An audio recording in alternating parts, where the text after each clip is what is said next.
Welcome to the Pub Sports Radio MLB Closing Time Show, Sunday, August 22nd. Ian Cameron, Conor Mac, and Sharpie, your weekend crew, ready to break down the Sunday MLB card. Hope you guys are awake on a Sunday morning. I know there was a late night last night because of UFC, among other things. So hopefully everybody's awake, alive, and alert, and ready to go as best you can for this Sunday card. Let's get into it. There have been a couple postponements due to weather. Keep that in mind. Same weather issues that have pushed the golf as well back to the final round being on Monday with that. So there's a couple games that have been washed out due to weather. The Boston game is one of them, and the Yankee game is the other. So no Twins Yankees, no Rangers Red Sox today. By the way, Alex Cora completely ripped his team after that game last night, 10-1. He's had enough. I mean, he basically said, unacceptable, pathetic. We're embarrassing right now.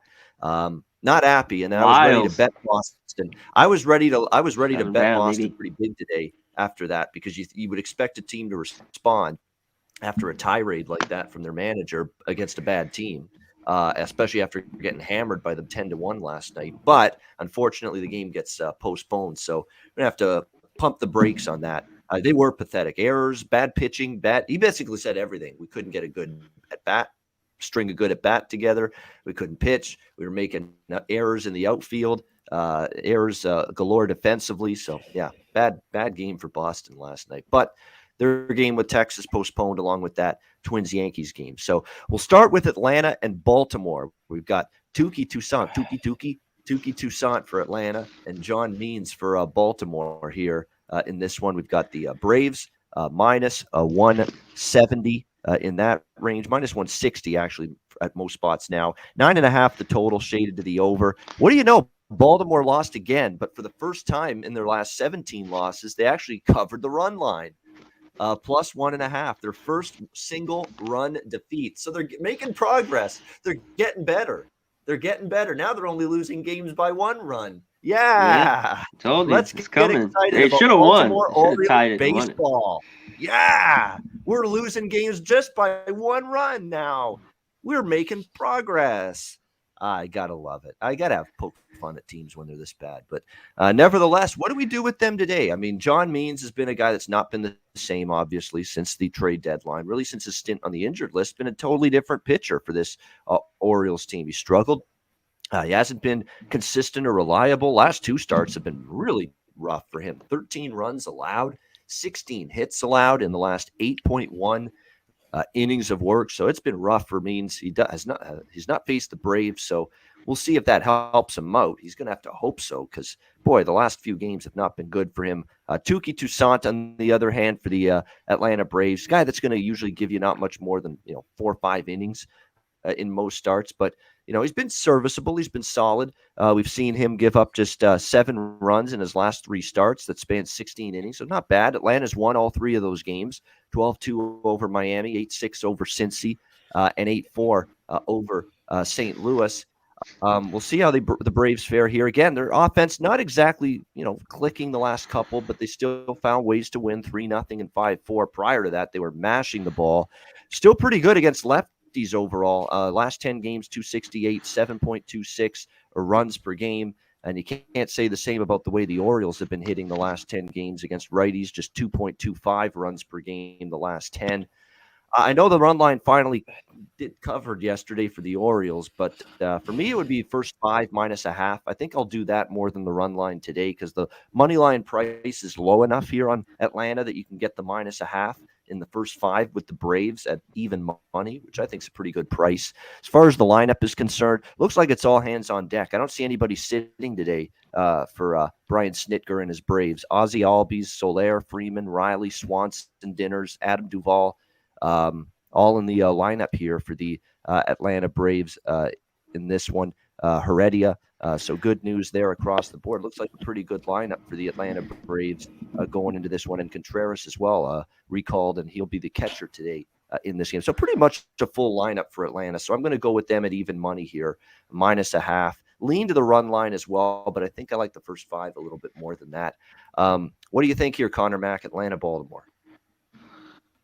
Yeah, Orioles were in it yesterday, and like I said, I think they should have tied or won that game. They had runners on the last few innings, couldn't get them home. Just didn't get it done. That's what losing teams do, I guess. They lose. Means hasn't been well, like you talked about. And the last few starts, it's been the long ball. He gave up 3 homers and 2 homers his last start, 4 and 6 runs. Yeah, and he's just not a guy that we trusted. It was so good early on in the year. We ripped off like 5 or 6 straight wins with him. I like the Braves here a little bit. I stayed off the game yesterday, as you guys know. I think Tukey does okay. I think he goes 5 or 6. So I'm on them. Yeah, I'd maybe look first 5, take them run line. I'd probably go run line. You get the 9 at bats. They're the away team. Instead of doing the team total, it's the same number basically. So I'd rather go with the run line than the team total over 5.5 here. But the Braves with his right-handed dominant lineup should get to Means. And Tukey hopefully should pitch 5-6 innings and pretty well against the Oriole team that hopefully loses one more time by 2 runs. Yeah, exactly. All right, so liking the run line. So basically, Connor likes the run line more than first 5, and I'm the opposite. I kind of like the first 5 more than the run line, but I wouldn't talk anyone out of the run line. You're still 16-1 betting against Baltimore on the run line in the last 17 games. So that was the first loss in the last 17 games if you faded Baltimore laying the 1.5 with their opponents. So I don't think it's a bad thing to maybe go back to that well today. Sharpie, what do you think here? Atlanta, Baltimore. Man, shout out to the chat, guys. We appreciate you showing up on an early Sunday morning. Smash that like button like I smashed BBWs. I'm gassed, guys. I was at that Padre game last night. Had me my fucking perfect game going into the 7th, and the stupid Padres had to fuck it over for me. But, hey, shout out to the Paula Indian Reservation for giving me free tickets. I'll take them any day. This game, though, I had to pass, guys. A couple days ago, me and Connor were talking, like, when are the Orioles going to win? It's probably going to be with a guy like Means or something like that, or Lopez out on the mound. So this is the game that they're probably going to show up if they do show up. Like, they're still playing baseball. They're getting people on board. Like, they're just a shitty team, guys. It's not that they're quitting. There's a difference in quitting and just not being up to par. They're not quitting. I lean Baltimore first 5. They're just not giving me enough plus money, guys. They know what's up. They see the numbers that I'm looking at. They see that the Braves and Baltimore are right around the same type numbers the last 15 days versus lefty, righty. And it's, do you like Means or Toussaint more? That's your question to figure out. Me, I'm going to have to pass this game. It's too volatile for me. I think Means goes 1-2 runs, 5 innings. If you're going to ask me how he does, that's what I think he does today. All right, next up, we've got the Detroit Tigers and the Toronto Blue Jays. We've got Drew Hutchison, who actually was in the Jays organization many years ago. He's on the mound for Detroit. Steven Matz for the Jays. We've got Toronto minus 250, home favorites, 10 the total in this game. You know, the Jays, for some reason, aren't really clicking at the plate. They're not firing on all cylinders at the plate. That's the reservation I have. Otherwise, I'd be really, really all over this Jays team total over 5.5 today. Drew Hutchison's just not major league caliber anymore. He just isn't. I mean, the first start back with the Tigers, brutal, roughed up, didn't last long. It's just not a guy I don't think that should be pitching at the major league level right now. Clearly, we saw that in Drew Hutchison's last start. So if the Jays can't score 6 today, there's something wrong. But I think, their lineup's been a little bit underachieving lately. They're not coming through with the runners in scoring position. They're not getting that big-time clutch hit right now. So that's the only thing I'm worried about here. But they should, in theory, against Drew Hutchison, who was just absolutely atrocious last time out, they should get to 6 runs. That's what I'd look at. I mean, I would stay away from Matz and what Detroit may or may not do against him in this game. Focus just on the fact that I would think and hope the Jays, if we know the offense is on paper as good as it gets, but they have not been. You don't play games on paper, you play them on the field. And lately, they're just not getting the big hit. They're leaving guys on base. It's just been a recurring theme for them. That being said, today could be the day they break out. The only way I would bet this thing, Sharpie, is over the team total for Toronto, 5.5 against Hutchison. He just doesn't look like he belongs on a big league mound anymore. What do you think here, Sharpie? Detroit, Toronto. Man, 150 people live in the second game, already 50 likes, man. You guys are the real deal. You guys are the shit, guys. Smash it if you haven't. Hit the share. Let's make some cash together. Yeah, I'm like right with you there, Ian. Toronto should easily get this team total. And then I'm banging my head on the wall with these Tigers versus lefties. 30 days, 15 days stats. They're the best team versus lefties. OPS, batting average, but yet the last 2 days they ain't hit. What the hell's going on, guys? And then we go back in the Discord. Shout out to my boys, Paul and Billy B and all them. I see you guys. This is the third straight lefty they're facing in this series, too, after seeing Ray and Ryu in the first two. So I was screaming last night in the Discord because I lost another Detroit team total. And I'm like, what the fuck is going on? And they're like, hey, no Hase, no Badu. You can't fucking back this team without those guys in the lineup, Sharpie. And you know what, guys? They're right. They are right. This team needs Hase and Badu. You got Miguel Cabrera, who's just trying way too hard for a home run right now, that it's hurting his team. So I can't take the Detroit team total no matter how damn hard I want to. I just can't right now, not until I see Hase and Badu in the lineup. All right, good stuff. 171 live viewers. Hit the like button, everybody watching. We appreciate it. Thanks for joining us on a Sunday morning here on the MLB Closing Time Show. We got Conor Mac back with us. Conor, we were just talking this Tigers-Jays team. Conceptually, the Jays should get to 6 runs, no problem today. Drew Hutchison, we don't think should be on a major league mound these days. He's not what he once was. He's probably only here out of necessity, and he was awful in his last start. But the question is, can the Jays break out? This should be a breakout spot for them in their offense, but they're leaving guys on base. They're stranding runners. They've not been good with runners in scoring position lately. Is this the day they break out? What do you think, Detroit, Toronto? Maybe. I don't know. Sunday, though, I always, pump the brakes, But the Blue Jays are due, I think, for a game like this. And one thing is, I will not take the Blue Jays here with Steven Matz. There's just, I got a real hate. Love, hate. I mean, it's real hate. I hate this guy. Okay. So I'm a team total. If I were on these Jays, I'd be on that team total. I don't love it. I stayed off again yesterday. I'm going to stay off this game again. If I were to bet it, though, I'd probably look the Blue Jays. Hopefully they can finally get going. They got all these guys that can hit, and they're just sliding. I don't know if they make the playoffs. I know they won yesterday 3-0. They got to win today. They got to win every game on out, basically, most of them, after going on that bad slide. So, yeah, if I were to play in this, I'd be on the Jays team total here maybe. Yeah, I think we all lean that way. Hopefully this is a day that Drew Hutchison is ripe for the picking. It's just a question of the Jays ready to bring those bats alive. That's the question. Miami and Cincinnati. Sandy Alcantara, Vladdy Gutierrez here. We've got Cincinnati down to -130 in this game, 8.5 the total. This significant line move makes me think there's some bats out of the lineup today for Cincinnati because it's tons of Miami money here. Let's see. Naquin, Stevenson, Castellanos, Votto, Farmer, Moustakas, Barrero, Akiyama. So there's no Winker in this lineup today for the Reds. Yeah, that's the main one. Let's see. Who else? Are we missing anyone else? India. No, India. India. No, there India, you go. Suarez. I knew they were. Yeah, there we go. Yeah, that's a big one. Yeah, had to pop through my head. Usually Nyquin doesn't lead off. No, Aristides Aquino, exactly. And he's been boys. Shout out to the Fritas again. Big night last night. Just saying thanks, guys. No, thank you. Thank you. Thank you very much, Kevin DeFreitas. We appreciate it. Thanks for the donation. Yeah, it was a much-needed best bet win for me on the show. I mean, actually, I've been okay today or this week with the overall betting card in MLB, but the best bets were ice cold, but we got one yesterday. That was nice to get that.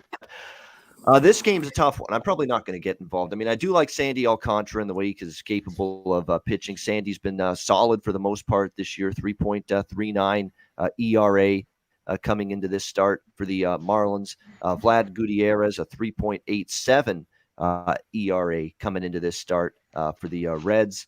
But the Reds are the team the Marlins are just up against it right now, having a tough time. What have they lost now? 6 straight. They've lost all 3 games in this series. To Cincinnati, Cincinnati shouldn't be complacent. Normally, when you've won the first 3 games at home of the series, maybe you're a little bit flat in the last game. You've already won the series. You shouldn't be flat. I mean, you're trying to track down San Diego for this second wild card. You should want to keep playing and want to win every game that you go out there. So, but Alcantara's off 2 terrific outings, 15 innings, 1 run allowed. So I understand why he's taking money. He's been excellent. And Gutierrez, though, has been really good too. Last 5 starts, 2 runs or less allowed in all 5 of those starts, and the Reds have gone 4-1. So I don't know. Just because Sandy's been so good, the last couple of starts, but Gutierrez not far behind. That's the reason I'm going to pass on this game. I mean, I'm not taking Miami with their current team form, even though Sandy's been great. But, I'm not going to lay the price with Cincy either. A couple bats out. Sandy's been good enough where maybe the Marlins sneak one out. So just back and forth I go. So I'm going to end up passing on the game. Could you get a first 5 under? Vladdy's been good lately. Sandy's on fire. 1 run in his last 15 innings. I know unders in this ballpark, you got to hold your breath. But this one makes some sense. A couple key bats out for Cincy. Maybe sneak out a first 5 under in this game. Connor, what do you think? Marlins, Reds. Yeah, that was my lean in this game. Is the first 5 under 4.5. It is -130. I don't love all that juice there with it. I know Contra. Sometimes on the road, he's pitched better. Obviously, his last few, he can get hit though.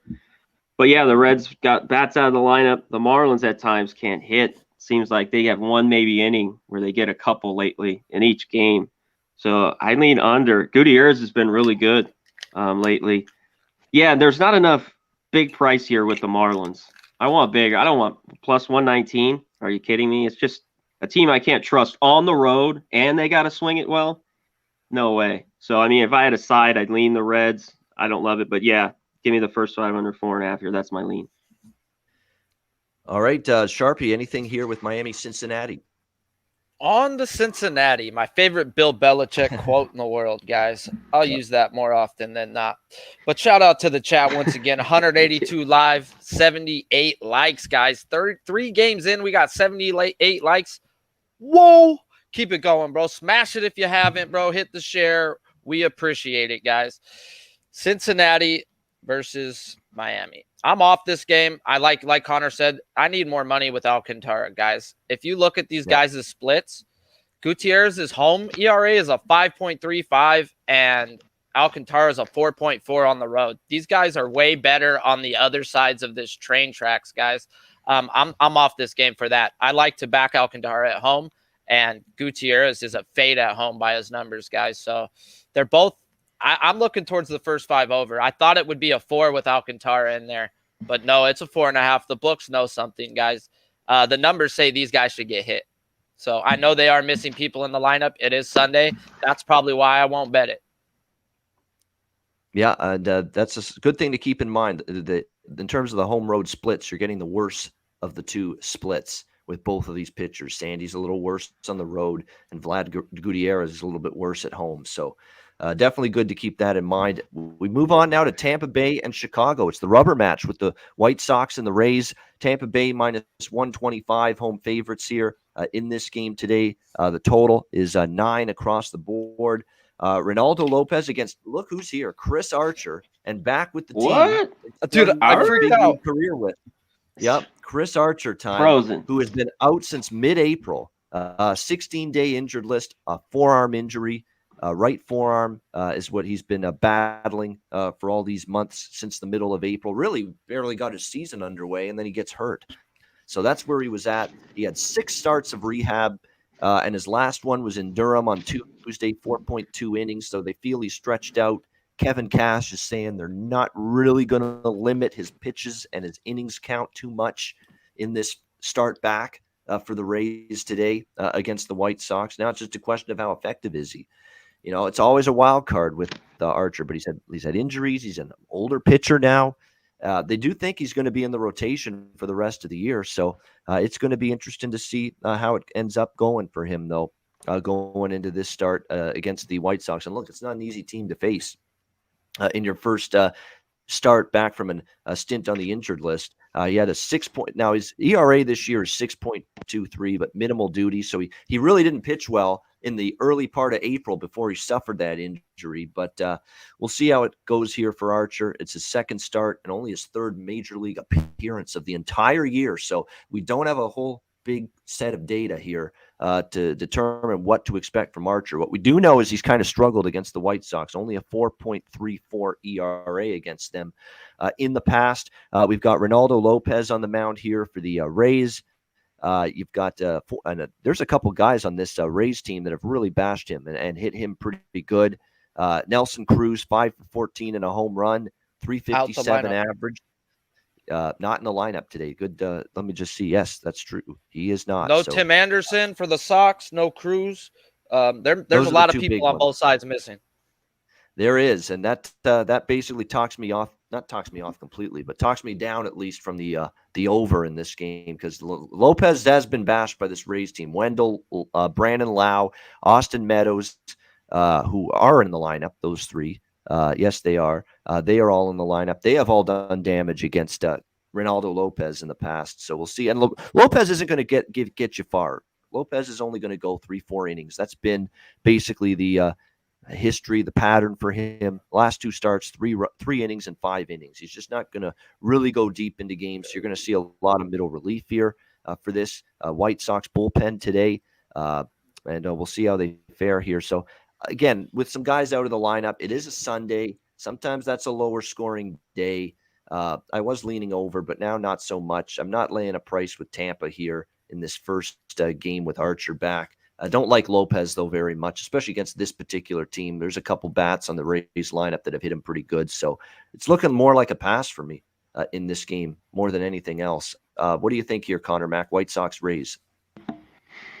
Yeah, Chris Archer, we'll see what he can do. I don't love backing guys, that have been injured, especially all year. And he's a guy that I love to hate. He's throwing arm and throwing shoulder. That's been the injury. No shit. Yeah, you got to see it. Yeah. This kid had good stuff for a long time. To think he's 32 years old, I just remember when he was really young, 10 years ago. But Lopez, I don't trust him. Like you said, there's bats missing from the White Sox. I still think there's runs in this game. I know with Archer there's a question mark, but I'd lean with the Rays. And I think I might go right back to the Rays team total over 4.5. It's -110. It's lower than to win the game. They got enough sticks. The lineup, to me, looks all right. And they have good numbers off Lopez. And I think he just goes a few innings. So give me the Rays team total over 4.5 here. -110. You're tempting me right back, Connor, to pull the trigger on that over. Because you look at it, the Rays are 5-1 to the over. In their last 5-0-1 to the over in their last 6 games. They've scored 9, 10, 8, 7. In the first 2 games in this series, they've scored 5 runs, 8 runs. Both of those games went over the total, 7-5 and 8-4. So let's Brian Rundle says I'm showing Cruz in the lineup today. He is in the lineup. Yeah. Yeah, he's in the lineup. There we go. I see him on MLB. Franco, Cruz, Choi, Meadows, Rosarino, Wendell, Kiermaier, Mejia. MLB at bat doesn't show him in. It shows Brandon, Choi, Wander, Meadows, Arezzo, Wendell, Phillips, Mejia. Arozarena, bro. Fuck. The guy who fucking caused the Dodgers mad problems last year. Yeah. All right, we're going to get this figured out. Because we got to, yeah. So I have a lineup saying that. Yeah, so we've got some lineups saying Cruz in the lineup and others not. So we'll see if we can get a beat on that. Someone check DraftKings for us and see if he has a green check mark. Yeah. Some say no Cruz in the lineup. ESPN shows Cruz batting third. I got Cruz batting third because I use RotoWire, and they're almost never wrong. So that's why I was shocked to hear that then he wasn't. Yeah, I got Roto. I'm on Roto. If he's in the lineup, dude, it's Tampa Bay smash spot. Yeah. So we'll have to see. Yeah, RotoWire, it's exactly what I use, and we'll have to wait and see. But I'm leaning over. If Cruz is in, it sounds like Sharpie's leaning Tampa, and Connor's leaning to the over as well in this one. Very good. We'll see. Sharpie, I got something to say real quick. Archer was traded for Glasnow, guys. And now Archer's back. That's the biggest joke in baseball history right there. I mean, they get an ace to get their ace back. Tampa Bay and Cleveland are the 2 best pitching factories in baseball. They're not going to bring you back if they don't think that you got something in the tank and that they can work with you guys. It just is what it is. Archer, to me, I can't play on him until I see him for a couple games. But this should be an over spot, even with that weak lineup for the White Sox. The last 15 days, they're 7th average, 12th OPS.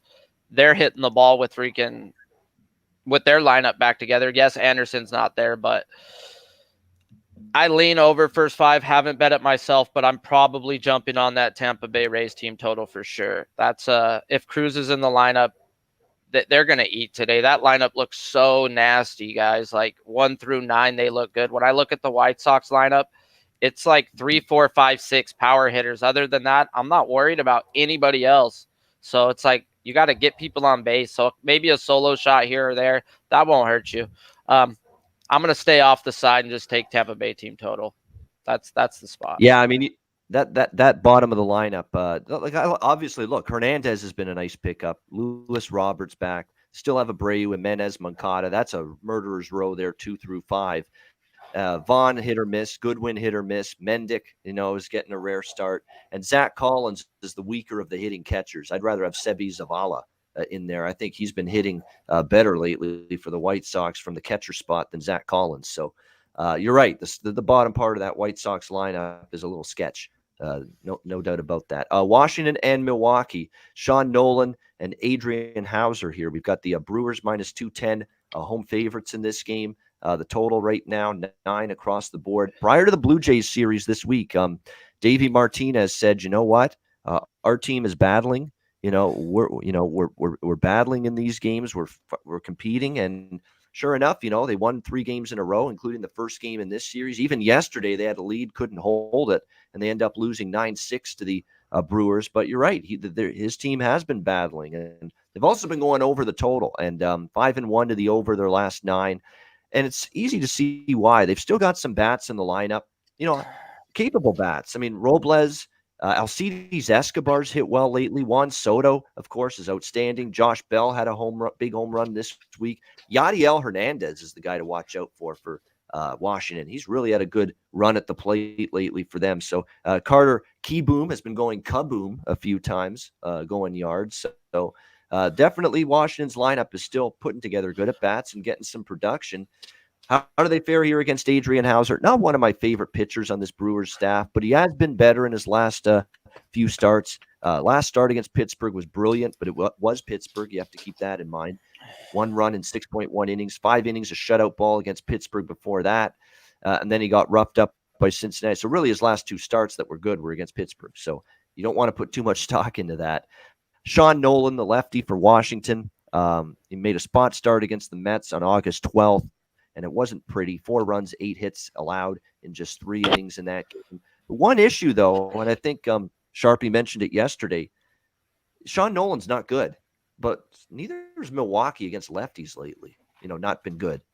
So what's going to give here in that? Is Nolan bad against anybody from a pitching standpoint, or the Brewers struggles against lefties? What's going to give in that matchup, Nolan versus this Brewers lineup today? We'll have to wait and see. So this is another one where I'm thinking about the over. I was on the over yesterday, but don't like it as much today. And I may just pass because I do worry about that Brewers production against lefties. I've seen some rather sketchy lefties, somehow keep this team in check. They're doing well against righties, but lefties lately not so much. So lean over, but not sure I'll end up on it. What do you think here, Conor Mac, Washington, Milwaukee? Yeah, Nolan, he's just a guy. I mean, all throughout AAA this year, it seemed like he gave up, looking through all his numbers, about 2 to 3 runs every start. This guy would go 4 to 5 innings, 2 to 3 runs. And I kind of see it similar. I know the Brewers don't rip lefties. That's why I'm off this game. I don't like the over, the under. The Nats, if they were not against Hauser, I mean, I still lean that way. I've been on them with these lefties, team total every day, over 3.5 they've got there. I lean it over 3.5 again. It's minus 110, minus 115. I lean there, but I don't love it. So if I were to bet it, I'd look the Nats, first 5, huge plus money here. Hauser can be on or off. He's been on lately. The last 3 starts have been really, really good. But Nats team total would be the way to go, or the Nats first 5 here at a plus price. But it's a game I'm going to stay off. Nats not facing a lefty. If it was another lefty, I would take that team total every time. Shout out, Solat Media, $4.99 dono. We appreciate it. There you go. He's riding the at Babano train. There you go. Oh, okay. Better get hopefully that toot rolling, Babano. Yeah, get that toot toot. There's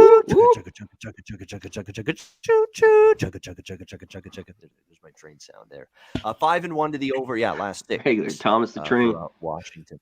Yeah, I know it. I watched that. Thomas the Tank Engine in the island of Sodor. I remember watching that, and the Sir Topham Hatt and all those great characters. Yeah, oldest son's favorite fucking shit. All the clothes, all those bed sheets was Thomas the Train. Thomas the Tank Engine, the island of Sodor, Sir Topham Hatt, and all the trains there. Yeah, I got it. And back when there was a show called when I was just a kid, and they'd incorporate Thomas the Tank Engine, like little vignettes and little cartoons during the show, but it was part of a different show. It was called Shining Time Station, and no joke, Ringo fucking Starr was like Mr. Conductor in that show. It's like the most bizarre shit ever. They just randomly get Ringo Starr to be Mr. Conductor, one of the great musicians from one of the best bands of all time, the Beatles, and there's Ringo Starr in his post music life as Mr. Conductor on Shining Time Station. And then they got George Carlin after that. Ringo stopped doing it, and George Carlin, one of the best comedians ever, in my opinion. He must have been getting paid. Yeah. George Carlin, Mr. Conductor. Yeah, to get those guys. I mean, holy shit. And that show was that show, I watched that one too. But anyway, enough about kids cartoons I watched like 30 years ago. We got to keep the train rolling here, no pun intended. All right, Sharpie. Washington, Milwaukee, what do you like here? Man, shout out to the chat. We already had 100 likes. Right after this spiel, I'm going to have to melt my face for Michael Jackson's second surgery. I've only slept 4 hours, so it might put me to sleep, guys. So, this game has me freaking blah. Washington should hit Hauser, guys. Like Ian was saying, if you have the balls to take Washington, I don't. And I can't take some kid who's giving up 3 in the minors, guys. We've seen what happens with guys in the minors, guys. You give up 3 in the minors, you're giving up 5, 6 in the majors, bro. I need to make sure Milwaukee's lineup's good to go. I'm going to bet the first 5 over 5. I think Hauser gets hit too, guys. Pittsburgh, he did well against. Pittsburgh is right there next to Texas versus lefties, guys. They suck. They just suck right now. So I'm all over this first 5. As long as the lineups are good, I don't see it. I see Hauser giving up 3. I just think Nolan gives up 3 himself. That's why I can't take the Nats myself. It's too volatile for jumping on that plus side of the money. 110 likes, though, guys. You guys are the real ones. Smash it if you haven't. Hit the share. We do the choo-choos. We do the ha's. We do the oh, yes. But let's cash tickets. That's what we do the best. Yeah. By the way, if you want to figure out what the hell I was talking about a minute ago, just go to YouTube, type in Shining Time Station. Shining Time Station in YouTube, and you'll basically see every episode of that show. Like, they've got the whole archive there on YouTube. It's you'll see Ringo Starr and George Carlin as Mr. Conductor. It was Ringo in the first couple seasons, and it was George Carlin after that. Unbelievable stuff. Mind-blowing is what that was. That's the kind of great shit we got as kids watch on TV. I swear the kids don't have as good shit today for the most part. Most of those great things that were around in my day, Carmen Sandiego, Shining Time Station, fucking Mr. Rogers, all that's gone. You don't have any of that stuff anymore. It's a bunch of garbage now, in my opinion. Garbage for kids on television today compared to what it once was. Anyway, we'll move on now. Enough with the kids show talk. On we go. Shout out to McSwinging for the dono. Oh yeah, good stuff. There we go. Another donation. Michael McSwiggan. Michael McSwiggan. That's one of the best. Get McSwiggy with it. Nah. Yeah. There you go. Nah. Hey. Get McSwiggy with it. Nah. Thank you, Michael. We appreciate that. Seattle and Houston. Tyler Anderson, Framber Valdez here. Houston minus 200. Home favorites 8.5 the total. Probably the worst bet I made yesterday, or worst bets I made yesterday, were Seattle first 5 in full game. Absolutely awful for Logan Gilbert. Just didn't have it yesterday. They were down early, down big. I did have the over, though, so he had salvaged something out of that game, mostly thanks to Houston as they clubbed and they drubbed Seattle yesterday in that game. Valdez on the mound for them here. Tyler Anderson, a lefty. That's not necessarily something I like against this Houston lineup. And Seattle's had a rough series so far. So don't feel like I'm in a rush to, jump in front of Houston again today in this one. So probably a game I'm going to end up staying away from. Lots of runs yesterday. You don't always get that the very next day. So you might see, I don't know. That's why, even though I lean over, I don't like betting an over when one of the teams got like 15 runs like yesterday. But yeah, the only way I could go here is Houston in this one. Seattle looks like their wild card dreams are waning big time. They're starting to slip their way out of the mix, kind of like the Blue Jays a little bit. Both of these teams look like they're falling off the pace a little bit. What do you think here, Conor Mac, Seattle, Houston? Yeah, I'm off this one as well. Astros seem to have woken up and started hitting. And then, like you said, 15 runs. I always pump the brakes there. I could see them. Is this the game they have one inning with 4 runs and nothing else like they were doing before? Yeah, maybe. But if you like the Astros and how they've been hitting, I mean, you could go with the run line at home. Go with their team total. It's 4.5. It's -130. Anderson's been good, but his last couple starts have been against the Rangers. So as you know, he's giving 1 run to them. Big deal. Yeah, I just don't love it. Mariners got their ass kicked the last few days, but I wouldn't want to lay this price. I know with the Astros. So for me, it'd be on the dog here or pass.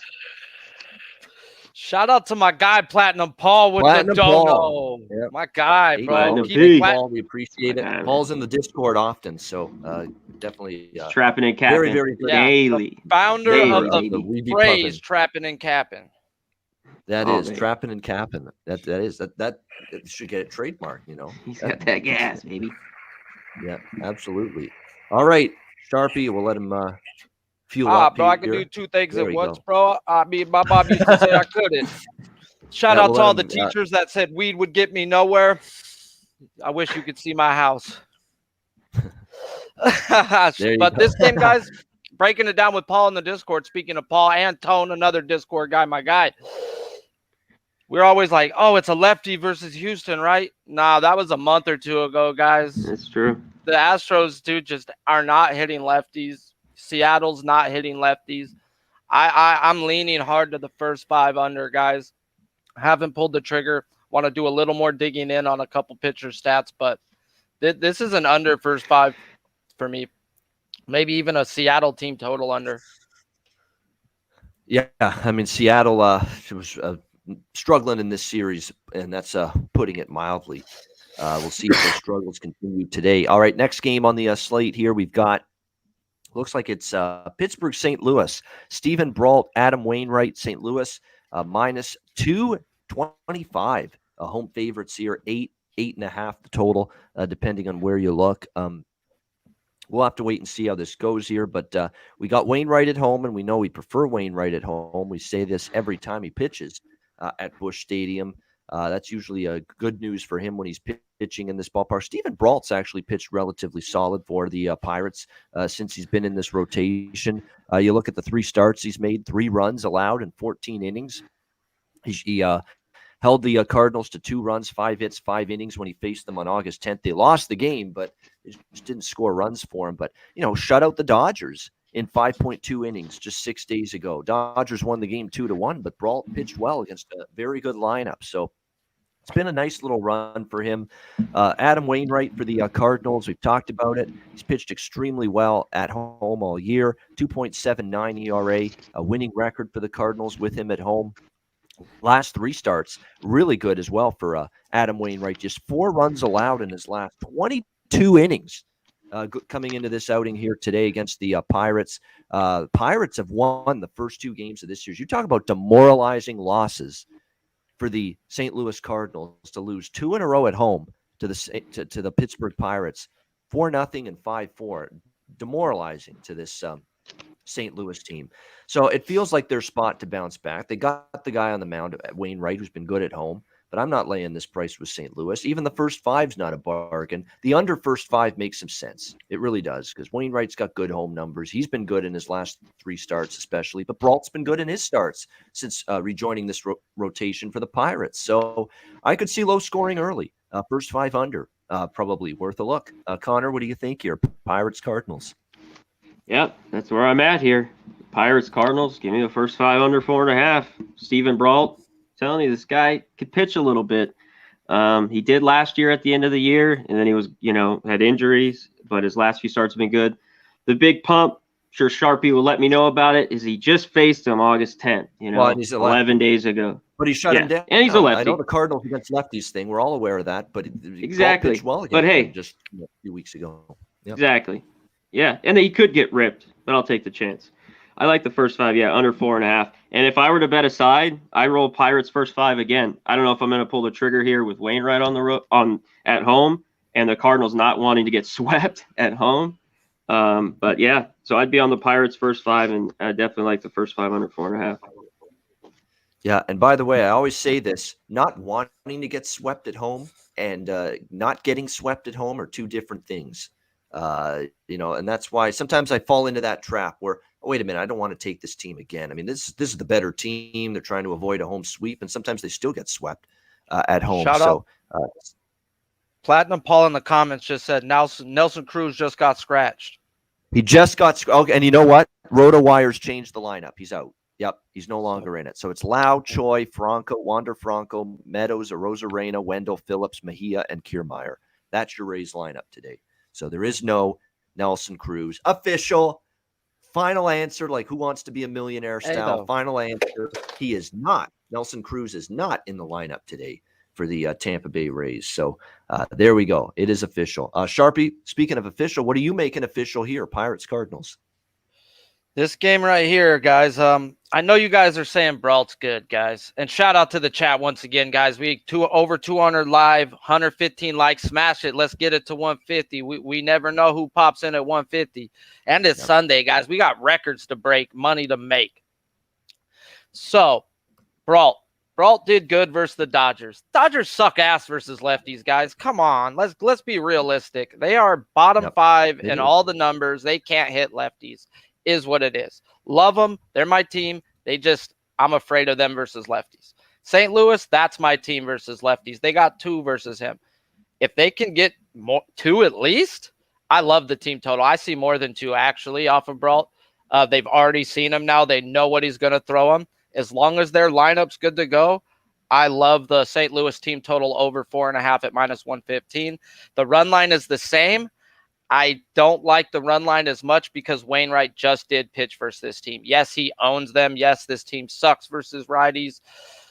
To me, that's just a stay off. That doesn't mean you have to. That's your choice. That's your choice to make. But my thing is I see them getting 5 runs. Even if they only get 2 off of Brault, we get that Pittsburgh bullpen again, guys. I'm not asking them to win the game. They should win the game. It's a Wainwright smash spot for me. I think St. Louis gets well off of Brault. All right, gets well off of Brault, and they are facing him for the second time this month. So we'll see if that leads to better results for St. Louis, trying to avoid this home sweep. I can give you a Cardinals confirmed lineup here. It's Edman, Goldschmidt, Nolan Arenado, Tyler O'Neill, Yadier Molina, Lars Nootbaar, Edmundo Sosa. We've got, Abe, Harrison Bader. That's what I always do whenever I think Harrison Bader. Yeah, that comes in my head. That one, Harrison Bader, Adam Wainwright, the pitcher. So that's your St. Louis lineup right there. So it looks like their lineup is all hands on deck, basically. I don't see any key bats missing for the Cardinals. When you lose 2 to the Pirates, you need all hands on deck. I was going to say, you're trying to avoid a sweep, which is embarrassing of epic proportions against this Pittsburgh team. You better have every key bat in your lineup today. You should be fired if you don't have every key bat in your lineup today in a spot like this, trying to avoid an embarrassment of a home sweep against Pittsburgh. Kansas City Royals, Chicago Cubs, Carlos Hernandez and Alec Mills here. We've got the Royals and the Cubs. Cubs -115 home favorites, 8 the total in this one. Again, the Cubs, slight home favorites, and the Royals have won the first 2 games of this. It's Royals or pass. I mean, Royals are actually playing good ball, 6-1 or 5-1 their last 6 games, 3 out of 4 against Houston at home. Took the first 2 games of this series. I think I favor Hernandez a little bit more than I do Alec Mills. Although Alec Mills has been surprisingly solid, 3.06 ERA at home, but still a losing record in his home starts. Hernandez, Last time out got roughed up a little by Houston, 4 runs, 8 hits, 6 innings. Prior to that, though, 0-1-1, 3 starts before that. So he's been capable. But bottom line, at this price, I'm not looking at any direction but Kansas City in this game. No way, no how. Am I laying a price with Chicago? And obviously, you paid the price if you've done that in the first 2 games of this series. Connor, anything for you here? Royals and Cubs. Yeah, and this one, same thing. I'd only be on the Royals. There's just no freaking way I'm going to take the Cubs here. Yeah, like Flat Nepal said, I look at the first 5 under 4.5 in this one. The wind's blowing in strong there in Wrigley. So those are, the only game. It's only be on Royals. No, nothing with the Cubs. I didn't take the Royals yesterday. I had too many bets, but they came through. And same thing today. I might take them. And yeah, I like that first 5 under 4.5 minus 120. Yeah, Royals are 4-1 in Hernandez's last 5 starts, and the Cubs are 1-5 in Alec Mills' last 6 starts. So there you go. I mean, even the pitcher, like they've won with Hernandez on the mound, and even though Mills hasn't been awful, they've been losing with Mills on the mound. 1-5 in his last 6 starts. The Cubs. What do you think here, Sharpie? Royals and Cubs. Man, like Paul was saying, wind's blowing in hard, 8 miles per hour, guys. That means that's an under spots usually for Cubs games. That's that one field where the wind means a shitload. It means 2 runs in the total, guys. Straight up, you'll see a difference if it's going out or in by 2 runs. And Mills is not a pitcher I want to back. Yes, I know he's been hit or miss good, but and the Royals have been shitty, but the Cubs aren't any type of team I want to put my money on. And I do like betting on Hernandez every once in a while. The guy does have really good stuff. He throws 98. He's got good movement. He's been decent until last week. And Houston does hit righties, so that doesn't bother me. Cubs, they're not real. They're hitting for average, not for power, guys. That's why I love the first 5 under even more. It's like this is a dead spot by the numbers to go under. My book's already moved it to 4. I can't bet it at a 4. But if you got a 4.5 sitting there, I like it. And I even like probably the Cubs team total under first 5 better than the Royals because I think Hernandez does his job. Yeah, definitely. Something to keep in mind with that wind that runs maybe a little bit more of a premium today. Next up, Arizona, Colorado. We've got Taylor Widener and John Gray. Gray and the Rockies minus 170, home favorites at Coors, 11.5 the total. Big gut punch loss for Arizona. I mean, 2-2 in the 9th inning, and they get walked off by an Elias Diaz 3-run bomb with 2 outs in the bottom of the 9th, and the Rockies win 5-2. If you had the Diamondbacks plus 1.5, brutal beat.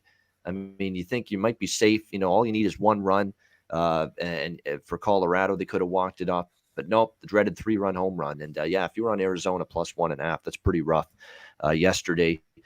2 wins in a row in this series for Colorado. I mean, the magic that they have, the Coors Field magic for this team, it just knows no ends at this point. They just find ways to win. They did it again last night.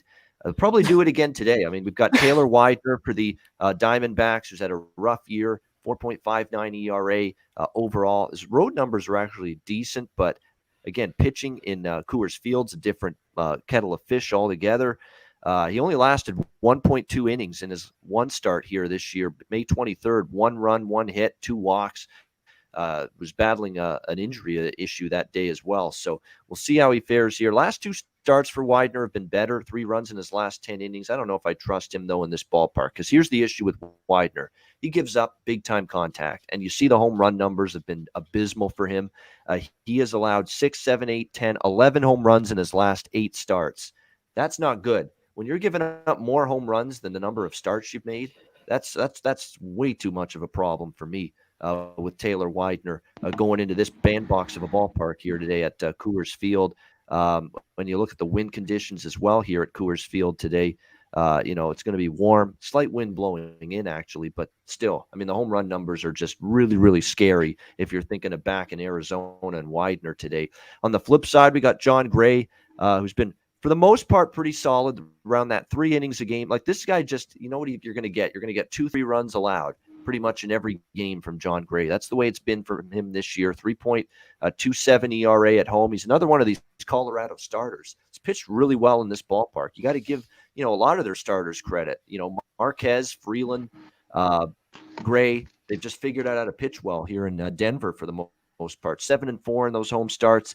And the most important thing is 1.5 runs per game. They're outscoring their opponents. So this is probably another game where I'm looking at a first 5 minus a half a run. This has been my go-to bet with Colorado during this homestand. It's been the Rockies minus a half a run, minus 130 or so in the first 5 innings. That's probably the way I'm going to bet it here today with the Rockies and the Diamondbacks. Colorado first 5, laying the half run.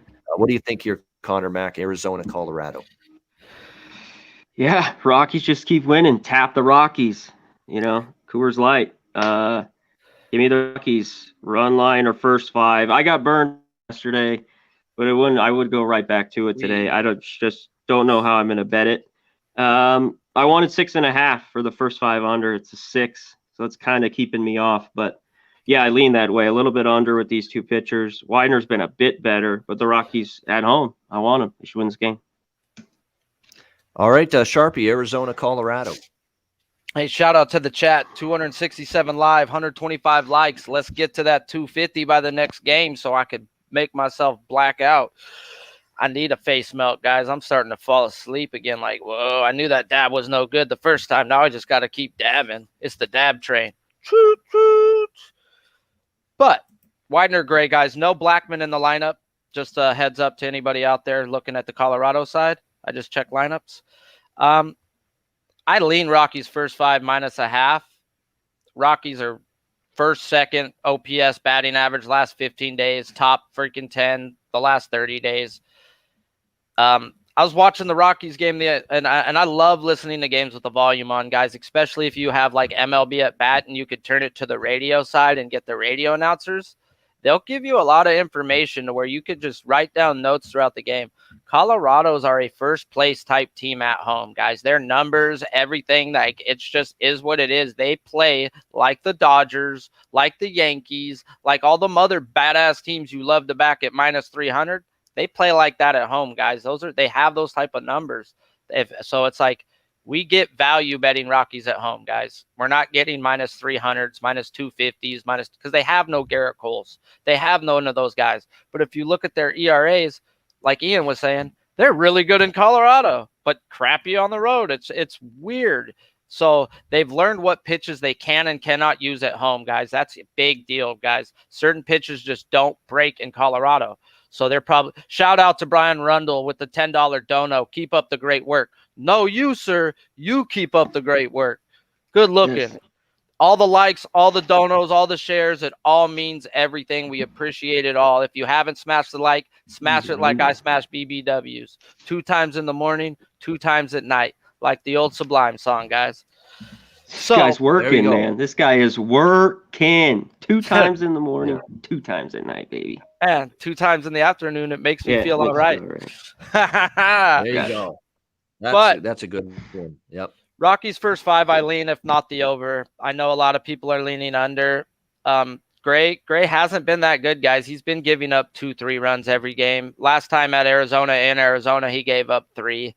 I could see 2-3 from each side, so that's a little volatile for an under for me. I'd like more of a little more value than that to me. But Blackman not in the lineup might be that value. That's everybody's decisions to make.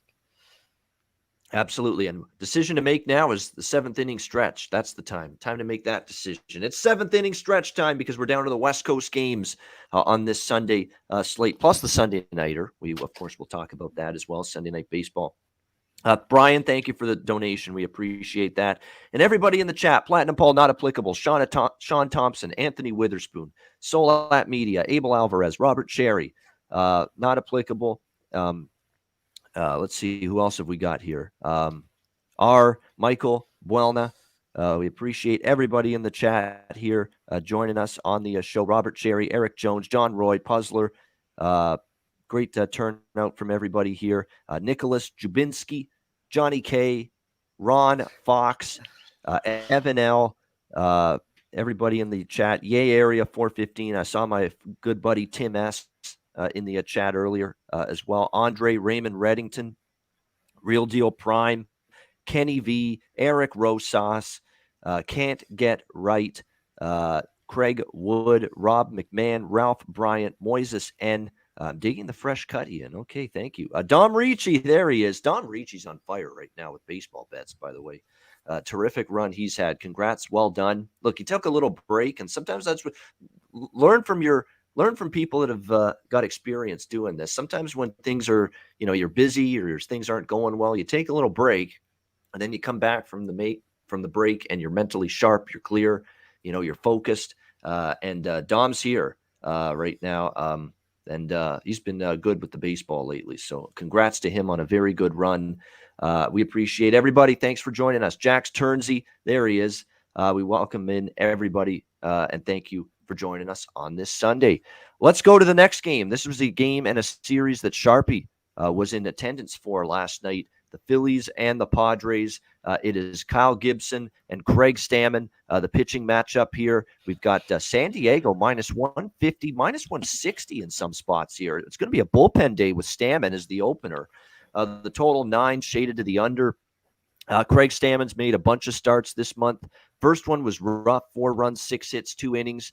The last time against Arizona, 2 hits, 2 innings, and no runs allowed. But that's what you're going to get from him, basically. He's going to go 2 innings, and that's going to be mostly bullpen relievers the rest of the way for the Padres today. So I don't know. I don't know necessarily if I want to back them given this situation. Now, they did win. Both of those games started by Stammen, 6-5 over Miami, 8-2 over Arizona. So they've won the 2.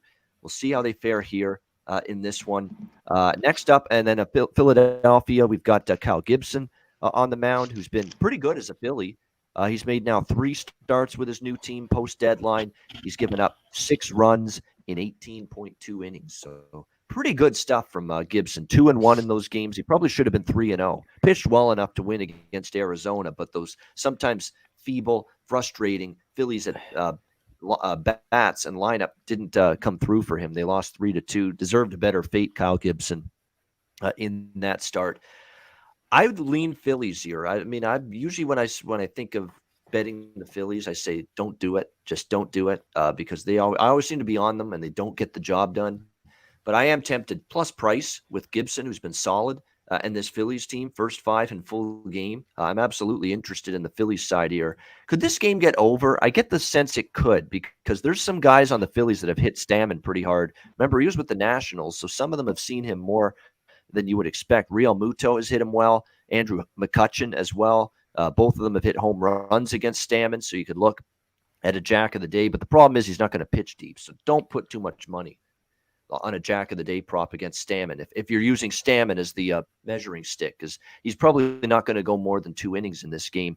On the flip side, the one thing that bothers me about Gibson, and that's why I think the game could go over the total, Machado, 7 for 21, 333 average against Gibson. Hosmer, 13 for 41 and a home run, 317 average, and a very, very large sample size of success for Hosmer against Kyle Gibson. So a couple of really, really good numbers for a couple of key Padres hitters against Gibson in the past. So we'll see if that comes to fruition. So I'm leaning 3 ways here. Phillies first 5, Phillies full game, and over for the full game as well. Connor, what do you think here, Phillies and Padres?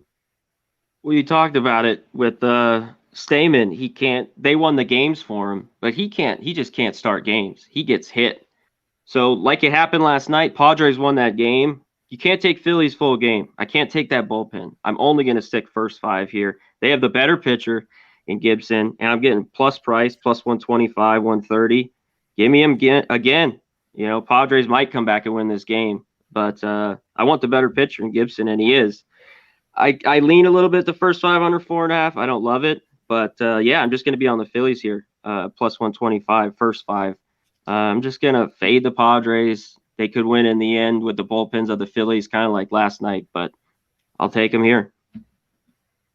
Yeah, I mean, when I look at it here too, Rhys Hoskins, it would be nice to see him in the lineup because he's really ripped Craig Stammen as well in the past, but questionable to be in the Phillies lineup right now due to injury. Sharpie, what do you think here, Phillies Padres? Shout out to the chat, guys. We almost to that 150 likes. Smash it if you haven't.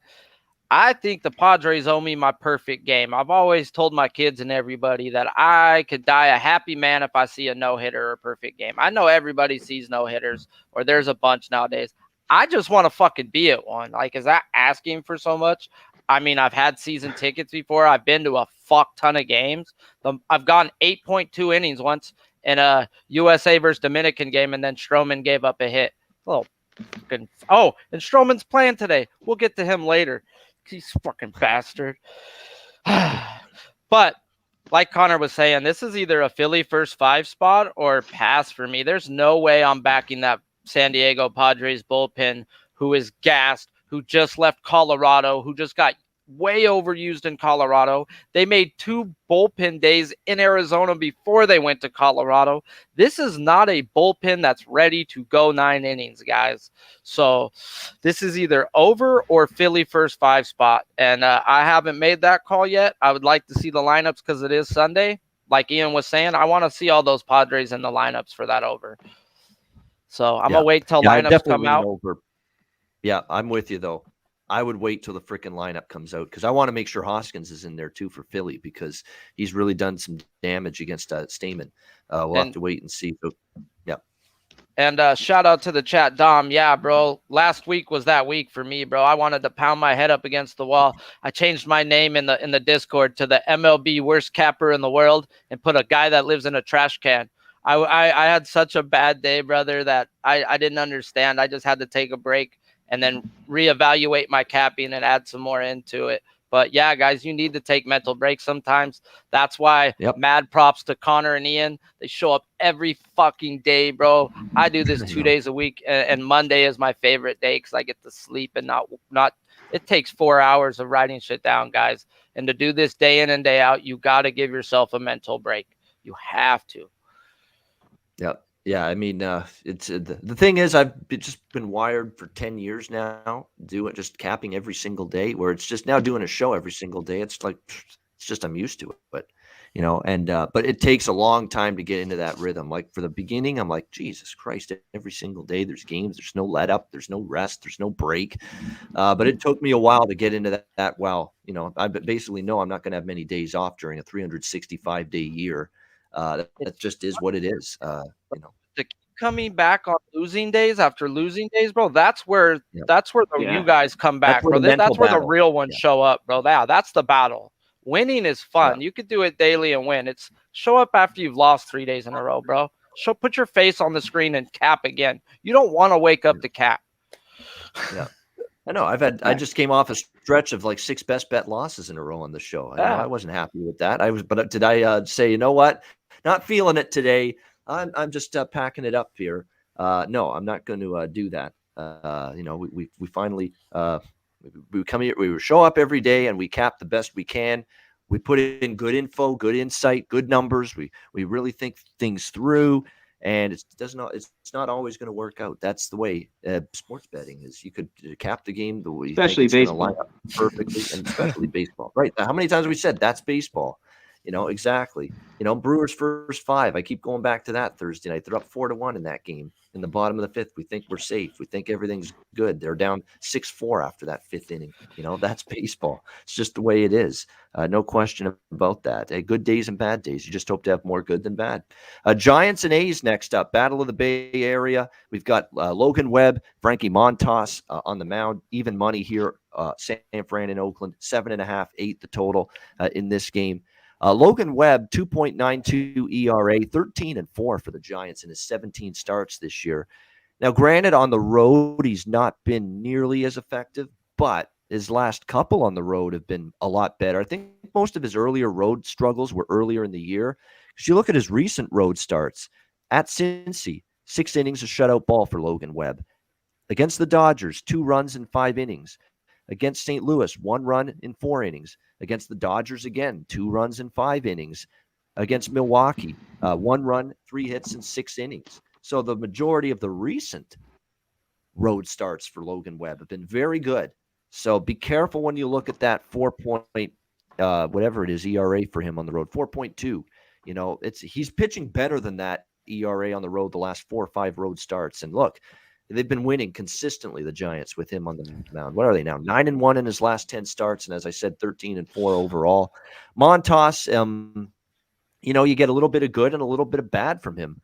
Things were sailing along early against the White Sox. Then he ran into trouble. and he labored through 5 innings, 3 walks, 3 runs, 8 hits, 5 innings. Before that, he had pitched pretty good. So it's kind of what you get here from Frankie.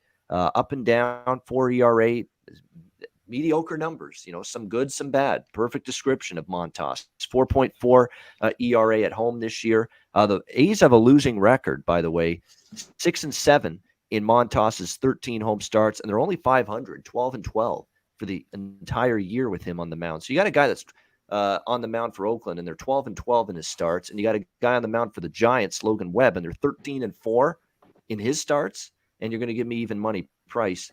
I'm only looking at St. Fran here. It's the only way I could go in this one in terms of the side. You look at the spot, too, for San Francisco, coming off that thrilling comeback win in the 9th inning yesterday against Oakland. It looked like they were going to lose the first 2 in this series, but they come back and rescue that game 6-5. Could provide a little extra pep in their step going into the game today. So Webb's just been automatic. Giants have won with him on the mound. It's been really clear as day. So for me, it would only be Giants first 5 full game in this one. Conor Mac, what do you think here? Giants and A's. Yeah, the numbers right there. This one should be good. Montas, this guy is up and down. He's on, he's not. His record just is him. 9-9. Just 4 ERA or right below. He faced the Giants June 26th. He went 5 innings, gave up 2 earned runs. I don't love him here. This game, now that it's dropped to 7.5, I actually look over. But I got to wait for the lineups because this is Sunday. But the wind blowing out again. I think both teams can hit. Looking at the few guys, not a huge sample size. Olsen's 2 for 6 with a homer. Canna's 2 for 4 with 2 homers off Webb. So I lean over now that it's dropped to 7.5. It seems like the under's getting pounded, but I got to wait for the lineups. Yeah, and the Giants, not only one of the surprises of the year in MLB, but Gabe Kapler, comeback manager of the year. We wrote this guy's managerial career off, essentially, after that Philadelphia Phillies debacle. Like, let's be honest, everybody did, because he was just so poor there, and it was not just the team didn't play well, but he made a lot of his bullpen management didn't make sense. There was a lot of things not to like about Kapler, but he deserves his due now.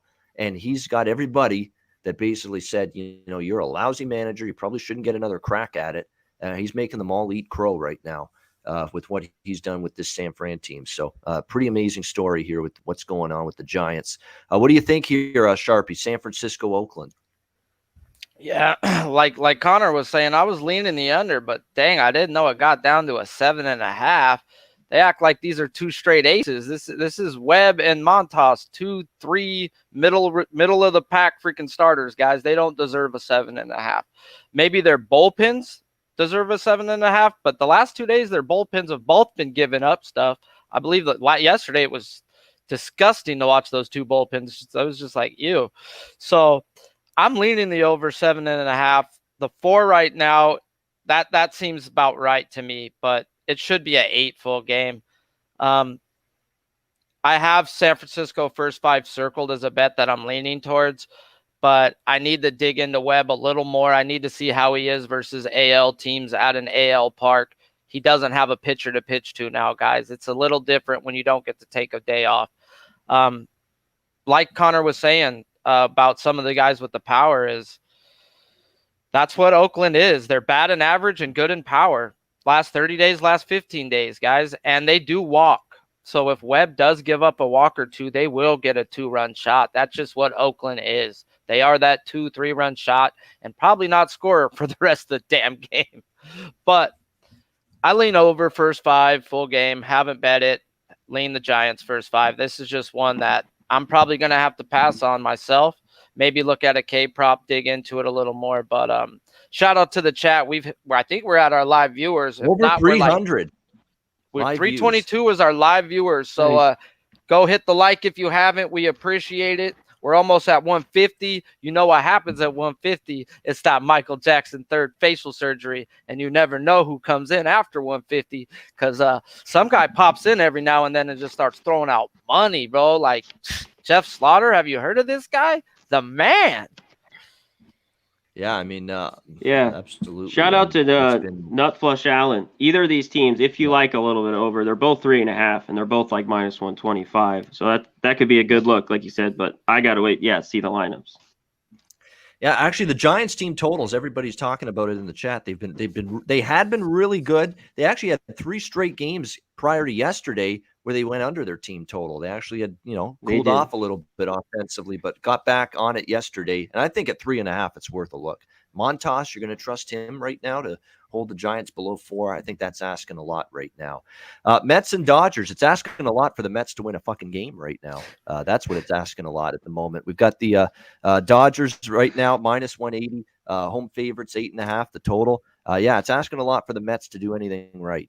At this point in time, it's what a fall. We knew this could happen. This is what you get for screwing around early in the year.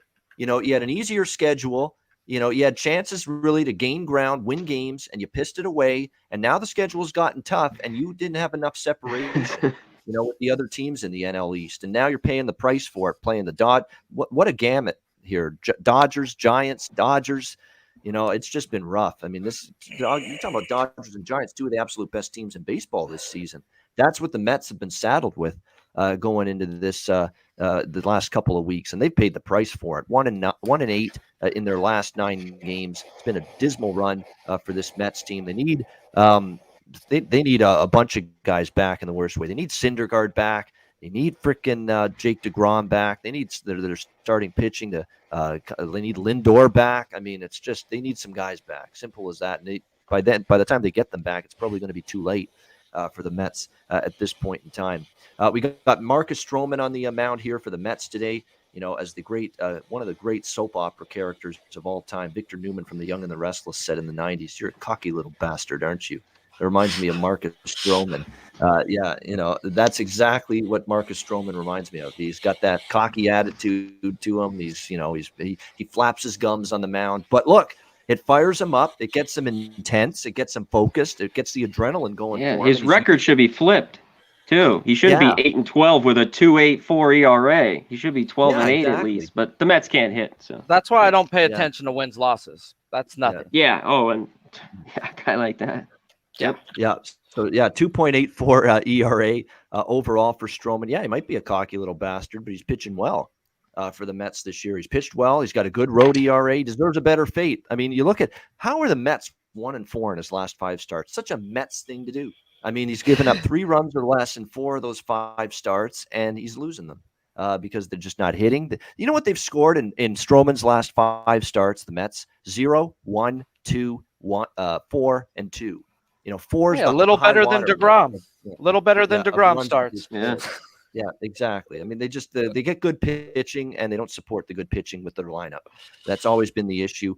David Price on the mound here for the Dodgers. We'll give him some credit because he's basically been in this rotation for a good solid couple of months now for the Dodgers. He's pitched relatively well. 1, 3, 4, and the last 3 starts, he's given up just 2 runs in each. 2 runs, 5.1 innings against the Angels. 2 runs, 5 hits, 4 innings against the Phillies. 2 runs, 4.2 innings against the Pirates. So it's pitched well, relatively solid for the Dodgers in a starting role, which is something he's definitely accustomed to from the earlier days in his career. The Mets are only hitting $167 and 2.79 runs per game against lefties the last 10. Dodgers, we know what they're doing against righties, but what will they do here against Stroman, who actually is pitching well? So Dodgers probably win again. I mean, it's hard to, have faith in the Mets, even though, from a spot perspective, they should be desperate here trying to avoid a sweep, but just can't get there with the Mets right now. They just find ways to lose. The lineup, you can't trust one day to the next. Bullpen's been spotty.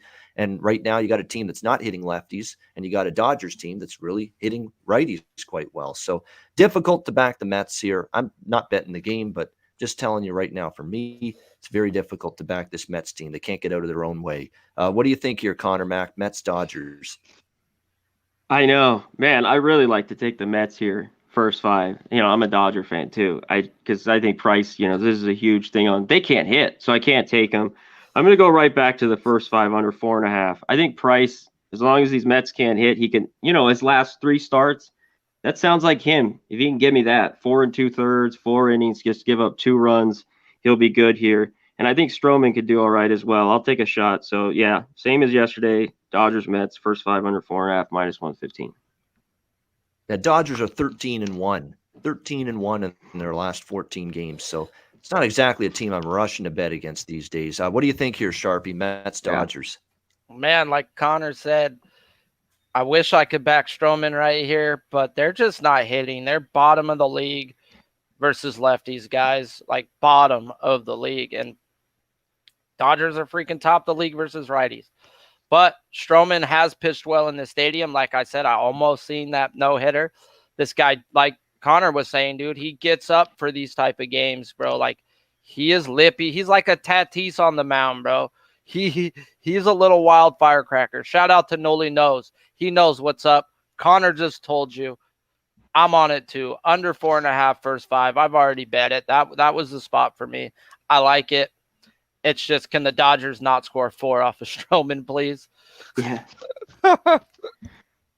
And exactly. I do like the Dodgers money line. It is at plus money. That is something I circled. Haven't bet it yet. The run line? All right, lean Dodgers. Lean Dodgers run line here, -1.5 for Sharpie. And we have reached the final. Noli Knows in the chat. Welcome in, Noli Knows. Emmanuel Smith as well. Joey Harb. There we go. We got a few popping in the latter stages of the show. And we are at the latter stages of the show because we've reached our final game. It's Sunday Night Baseball. LA Angels, Cleveland Indians, or soon to be Guardians. We got to start getting used to that. Jose Suarez, the lefty for the Angels, and Cleveland with Cal Quantrill on the mound. Cleveland -125, home favorites in this game, 9 the total, pretty much across the board.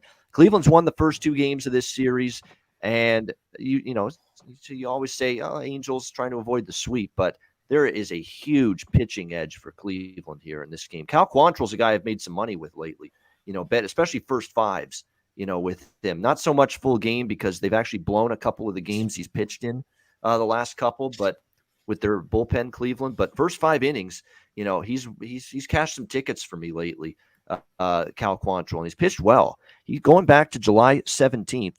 He's given up 1, 1, 1, 1, 0, 2, 3. Those are the runs allowed in those games. Shockingly, they've only won 2, Cleveland, of his 7 starts during that span, which is unfortunate for Quantrill because he's pitching better than that win-loss record would indicate. On the other side, you got Jose Suarez. I don't think much of this guy in the starting rotation. He hasn't been good. Cleveland, by the way, lately against lefties, 277 average, 5.6 runs per game. Suarez has got a 5.06 ERA in his last 3 starts. He struggled quite a bit, especially against the Blue Jays. He was roughed up a little by Texas, crushed by Colorado, roughed up by Oakland before that. Better start last time against the Yankees, 2 runs, 4 hits, 5 innings, but still walked 3. The peripherals still aren't that great. There's a lot not to like here with Suarez, and he did face the Cleveland, although 2 years ago, and got roughed up by them there. To me, it would be Cleveland or nothing. First 5 full game. I just think it's an edge here I think Quantrill's the much better of the 2 arms right now. So for me, I would only look to the Cleveland side here. First 5 full game split for Sunday Night Baseball. Conor Mac, what do you think here? Angels, Cleveland. Yeah, Quantrill's been a lot better here lately. I'm with you. I think I'm going to just stay off this game again. I lean the Indians as well. You talked about Suarez. I mean, he had a decent start of the Yankees, 5 innings, 2 earned, but 6 starts before that, it's 4, 4, 4, 3, 4. That's what I think he even does here. And that hurts me because a little bit I wanted to take this first 5 under, but it's a stay off for me. And I want to see the lineups because maybe there is runs. Can the Angels get some runs, this lineup? I know Walsh is back, but in that Detroit series, they got some, but not that much here. So yeah, Indians are nothing for me if I had a free bet. And by the way, this is not only Sunday Night Baseball, but this is Williamsport, PA, this game. They're actually playing it in the Little League venue. The Little League. Yeah, so keep an eye on that. That's something like that really, because last time that White Sox game they played was a straight over. They are putting on a show for people. They want runs, guys. They're at the Little League World Series to show off and they don't want a pitcher's duel at this game. No, exactly. So, yeah, Williamsport, PA, they're sharing the spotlight with the Little League World Series. They're calling it the MLB Little League Classic. So, this game tonight, Angels and there's no way I would touch an under in this game. No way. And remember, if you thought you were trying to outsmart yourself with Field of Dreams a couple weeks ago, right? Yankees and White Sox. So maybe it's going to be under. And then all of a sudden, what was a slugfest? 9-8, that thing ended, I believe. I was that jackass. The ninth inning was like 6 runs all by itself. Yeah, in I mean, the ninth inning with that. That was a new a crazy game. But new game, yeah, no doubt. Yeah, they I haven't would be played very, there, very so you know. nervous with an under ticket in this game. That's all I'm saying. Sharpie, what do you think here? Angels, Cleveland. Connor, did you go? Yeah. Yep. Okay. I'm stoned, guys. That's why I had to ask. My bad. I bet this yesterday, plugged my nose, guys, and it cashed easy. I bet it again today after breaking down all the numbers and stuff. Cleveland first 5, and at minus 120, I think this is a fucking steal, guys. Like, really? Minus 120? You're giving me the better pitcher, the better bats by 20 spots. At 20 spots an average in OPS, like Cleveland crushes lefties, guys. The last 30 days, the last 15 days, they hit lefties, and this is not a good lefty. And guess what? The Angels aren't hitting righties. They're bottom 10, and then you go to the last 15 days, they're bottom 5 in the league average OPS.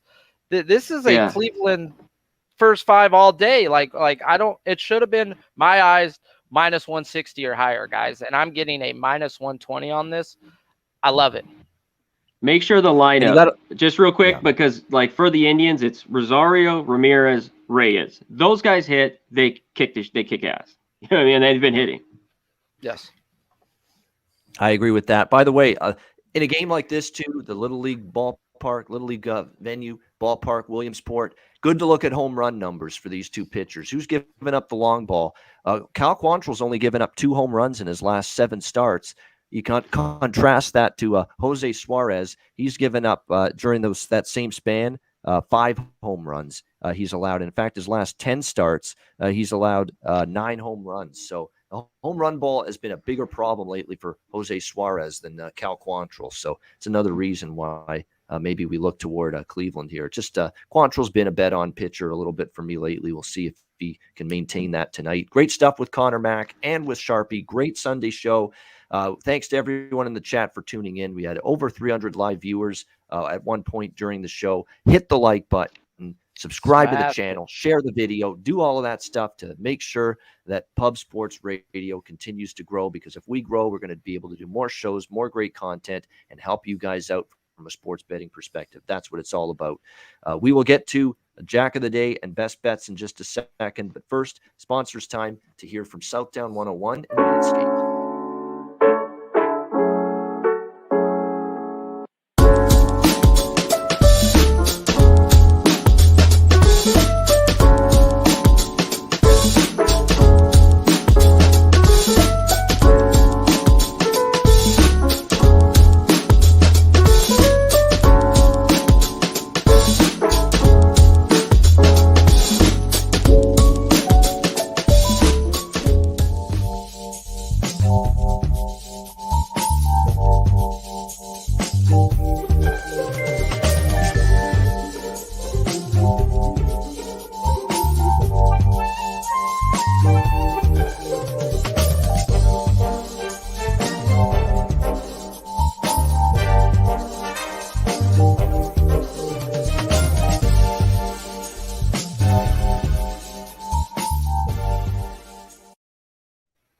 All right, Southtown 101, when you're in San Antonio, great food, drinks, live music, DJs, karaoke, great pub, bar environment at Southtown 101 in San Antonio. Stop in if you're in town. Manscaped, promo code PubSports, 20% off your purchase.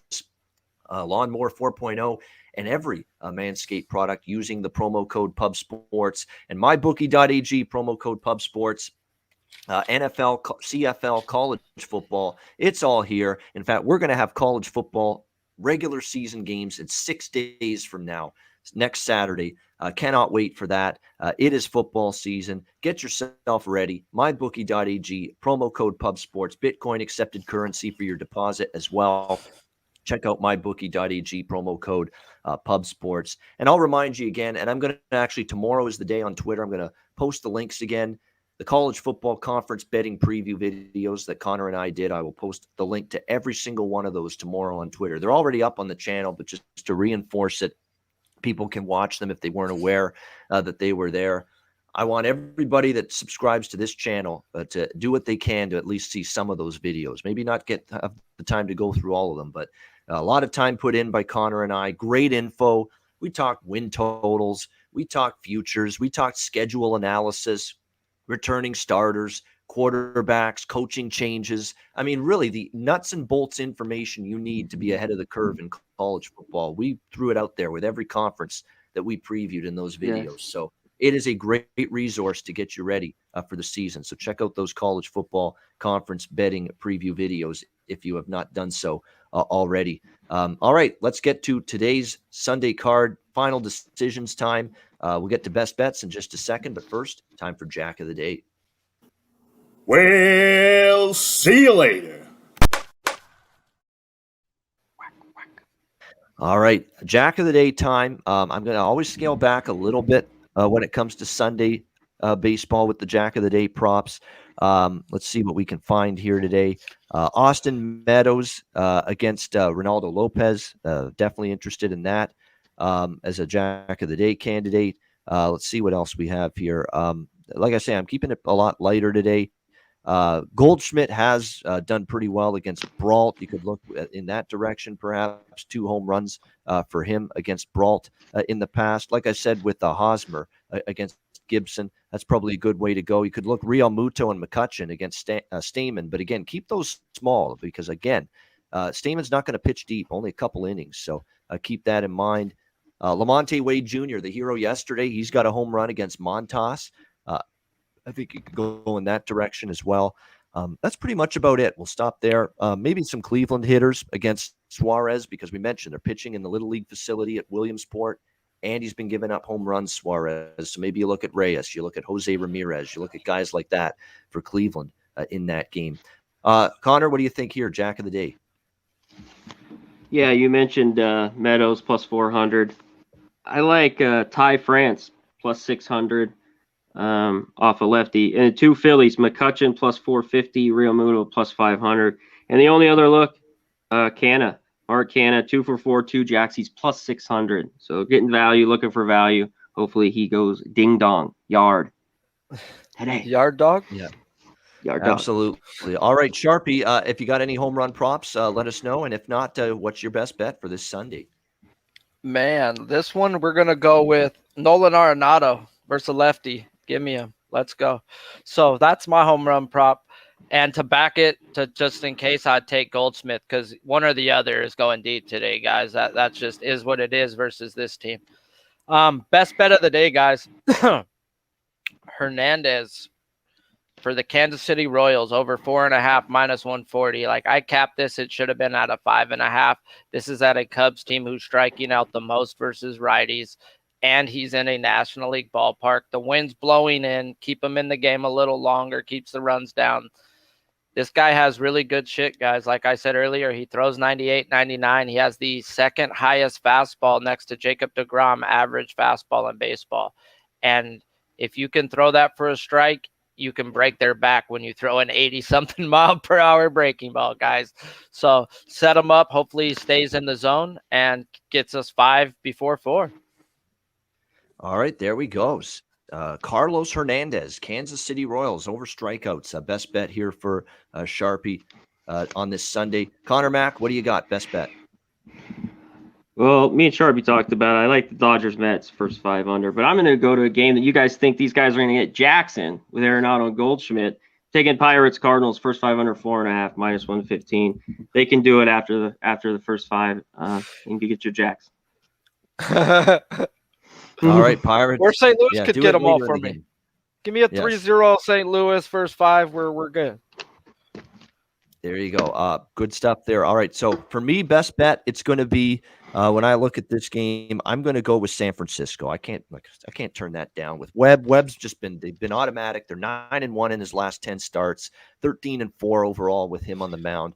Montas didn't like the way his start ended against Chicago. When he starts to fall apart, it gets bad. He's been good at times, not so good at others. But to me, it's a cheap price with the Giants, even money. In fact, I'm seeing now minus 102 even with the Giants in some spots. So barely beyond even money price with the Giants. San Francisco minus 102 against Oakland. That'll be my best bet. That'll wrap up this edition of the MLB Closing Time Show for Sunday, August 22nd. We appreciate everybody for joining us. We will be back tomorrow on Monday, noon Eastern, 9 a.m. Pacific for the MLB closing time show. And it'll be the last time that the Monday show for baseball is at that time, noon Eastern, 9 a.m. Pacific. Tomorrow will be the last noon Eastern show because we're moving it to 4 p.m. Eastern next week to introduce the football programming earlier in the day. So looking forward to that tomorrow, noon Eastern, 9 a.m. Pacific. Ski Profit will join Conor Mac and I for the Monday show. Join us for that. For Conor Mac, for Sharpie, I'm Ian Cameron. Have a great Sunday. Enjoy the games and good luck. And we will see you tomorrow, Monday, for another edition of the MLB Closing Time show right here on Pub Sports Radio.